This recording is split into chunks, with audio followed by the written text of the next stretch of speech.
Okay, so with rule 3, infinitives should be used after many adjectives. So when we're describing something, we will use infinitives. So there's 3 examples on the board, so let's go through. It is not easy, there's our adjective, to graduate from university. Or it is necessary, and there's our adjective there, telling us how often, to speak English to work in a hotel. And our last sentence is, it is wonderful, and there's our adjective again, to have. There's our infinitive, close friends. So when we're using infinitives here in rule number 3, if you want to make our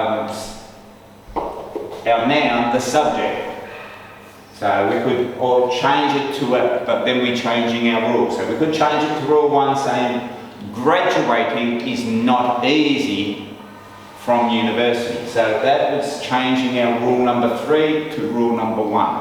So just be aware that we can do that. So let's move on to rule number 4.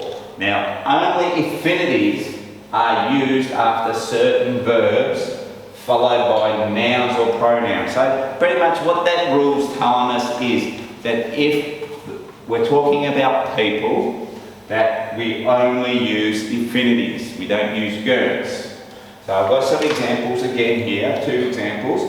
Can I ask you, and there's our pronoun, or I as a pronoun. There's our verbs, our helping words. Me with something. And then the next one is, I talked him out of taking that job. So again, they're our pronouns. So when we're talking about people, we mostly use infinitives.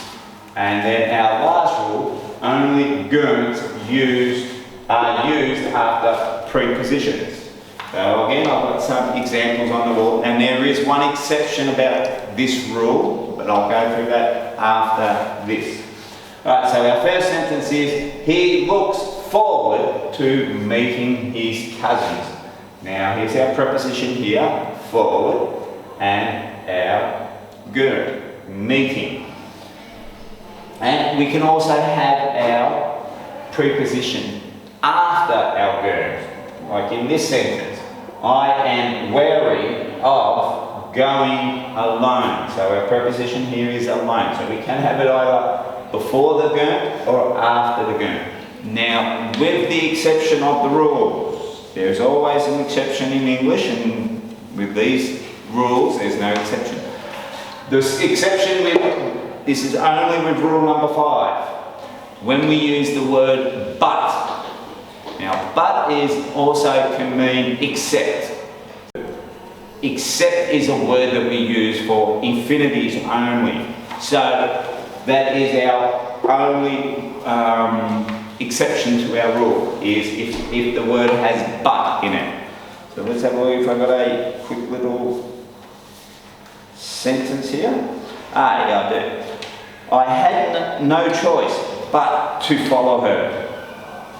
So that's an exception. So we'll, I hope that's made it a bit clearer than last week, and don't forget you can always just message me on Facebook, or we'll talk on Thursday about it more. Alright, bye guys, I'll see you on Thursday.